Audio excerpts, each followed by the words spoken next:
रहमतुल्लाहि व बरकातुहू।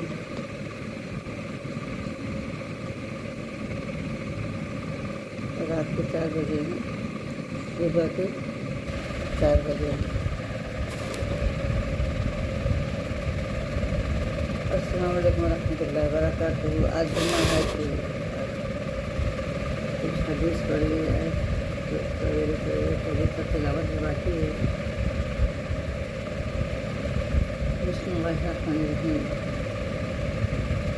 अल्लाहुम्मा सल्लि अला मुहम्मद व अला आलि मुहम्मद कमा सल्लैता अला इब्राहीम व अला आलि इब्राहीम इन्नका हमीदुम मजीद।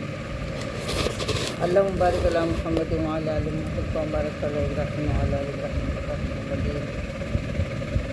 शुरू करते हैं अल्लाह के नाम से जो बहुत बड़े मेहरबान नहायत रहम वाले हैं। हुज़ूर अक़दस सल्लल्लाहु अलैहि वसल्लम का इरशाद है कि क़यामत के दिन अल्लाह जल्ल शानहू बाज़ कौमों का हशर इसी तरह फरमाएंगे कि उनके चेहरों में नूर चमकता हुआ होगा। वो मोतियों के मिंबरों पर होंगे, लोग उन पर रश्क करते होंगे। वो अंबिया और शुहदा नहीं होंगे। किसी ने अर्ज़ किया कि या रसूलल्लाह, उनका हाल बयान कर दीजिए कि हम उनको पहचान लें।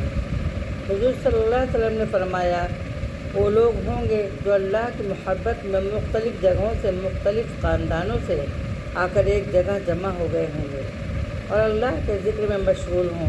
दूसरी हदीस में है कि जन्नत में याकूत के सितवन होंगे जिन पर ज़बरजद अज़मर्द के बाला खाने होंगे। उनमें चारों तरफ दरवाज़े खुले हुए होंगे।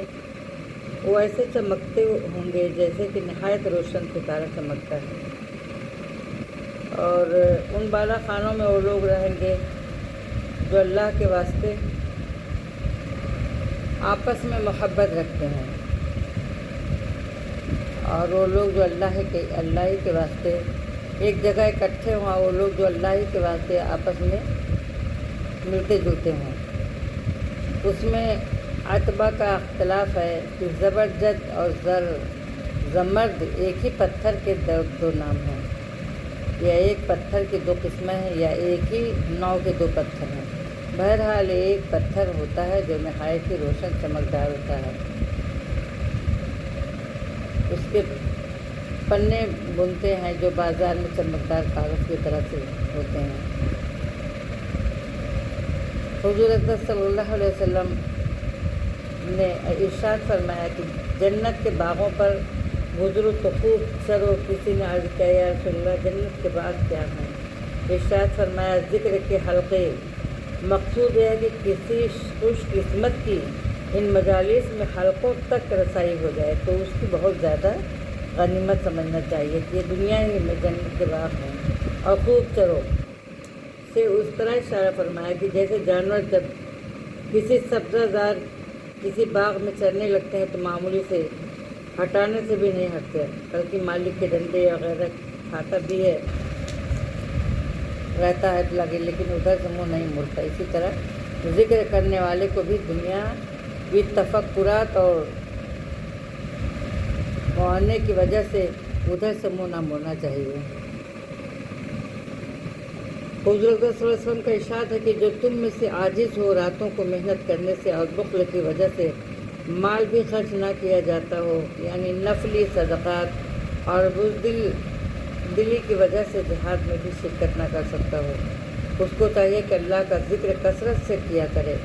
यानी हर किस्म की कोताही जो इबादत नफलिया में होती है, अल्लाह के ज़िक्र की कसरत उसकी तलाफ़ी कर सकती है। हज़रत अनस रज़ियल्लाहु ने हुज़ूर अक़दस सल्लल्लाहु अलैहि वसल्लम से नकल किया है कि अल्लाह का ज़िक्र ईमान की अलामत है और निफाक से बरात और शैतान से हिफाजत है और जहन्नम की आग से बचाव है। और उन्हें मुनाफे की वजह से अल्लाह का ज़िक्र बहुत बातों से अफजल करार दिया गया है। बिलखुसूस शैतान के तसल्लुत से बचने में उसको ख़ास दखल है। एक हदीस में आया कि शैतान घुटने जमाए हुए आदमी के दिल पर मुसल्लत रहता है। जब अल्लाह का जिक्र करता है तो यह आजिज़ दलील होकर पीछे हट जाता है। आदमी गाफिल होता है तो ये वसवसे डालता है, शुरू कर देता है। इसलिए सूफिया किराम जिक्र की कसरत कराते हैं ताकि क़ल्ब में उसके वसाविस की गुंजाइश न रहे और वो इतना कवी ताकतवर न हो जाए कि उसका मुकाबला कर सकते। यही राज है कि सहाबा किराम रज़ियल्लाहु अन्हुम अजमाइन को हुज़ूर अक़दस सल्लल्लाहु अलैहि वसल्लम के फैज़ मोहब्बत से एक क़ुव्वत क़ब्ली आला दर्जा पर हासिल थी, तो उनको ज़रबे लगाने की ज़रूरत पेश न आती थी। हुज़ूर सल्लल्लाहु अलैहि वसल्लम के ज़माने से जितना बहुत होता गया, उतने ही क़ल्ब के लिए इस मक़वी की क़ल्ब ख़मीरा की ज़रूरत पड़ती गई। अब क़ुलूब इस दर्जे माफ़ हो चुके हैं कि बहुत से इलाज से भी वो दर्जा क़ुव्वत का हासिल नहीं होता, लेकिन जितना भी हो जाता है वही बसा गनीमत है कि वही मर्ज़ में जिस कदर भी कमी हो बेहतर है। ये एक बुज़ुर्ग का किस्सा नकल किया गया है कि उन्होंने अल्लाह जल्ल शानो से दुआ की कि शैतान के वसवसा डालने की सूरत उन पर मुंकशिफ हो जाए कि किस तरह डालता है। तो उन्होंने देखा कि दिल के बाएं तरफ मोढे के पीछे मच्छर की शक्ल से बैठा है, एक लंबी सी सूंड मुंह पर है जिसको सुई की तरफ से दिल की तरफ ले जाता है। उसको ज़ाकिर पाता है तो जल्दी से उस सूंड को खींच लेता है, गाफिल पाता है तो उस सूंड के ज़रिए से वसाविस और गुनाहों का जहर इंजेक्शन के तरीक़े से दिल में भरता है। एक हदीस में भी ये मज़मून आया कि शैतान अपनी नाक का अगला हिस्सा आदमी के दिल पर रखे हुए बैठा रहता है। जब वो अल्लाह का जिक्र करता है तो जिल्लत से पीछे हट जाता है, जब वो गाफिल हो जाता है तो उसके दिल को लुक़मा बना लेता है। हुज़ूर अक़दस सल्लल्लाहु अलैहि वसल्लम का इरशाद है कि अल्लाह का जिक्र ऐसी कसरत से किया करो कि लोग मजनू कहने लगें। वो मेरी हदीस में है, मजनू कहने लगे। दूसरी हदीस में है कि ऐसा जिक्र करो कि मुनाफिक लोग तुम्हें ज़ियादत कहने लगें। इस हदीस से भी मालूम हुआ कि मुनाफिकों या बेवकूफ़ों के रिया का इक़रार या कहने या मजनून कहने से ऐसी बड़ी दौलत छोड़ना चाहिए, बल्कि कसरत और एहतमाम से करना चाहिए कि लोग तुमको पागल समझकर तुम्हारा पीछा छोड़ दें। और मजनून जब ही कहा जाएगा जब नहायत कसरत से और ज़ोर से जिक्र किया जाए। आहिस्ता में ये बात नहीं हो सकती। इब्न कसीर हज़रत अब्दुल्लाह बिन अब्बास रज़ियल्लाहु से नकल किया है, वो फरमाते हैं कि हक़ तआला शानहू ने कोई चीज़ बंदों पर ऐसी फ़र्ज़ नहीं फरमाई जिसकी कोई हद मुक़र्रर न करती हो और फिर उसके उज़्र को कबूल न फरमाया हो। बजूज़ अल्लाह के ज़िक्र की न उसकी कोई हद मुक़र्रर फरमाई, नाक में रहने तक किसी को माज़ूर करार दिया है कुरान करीम।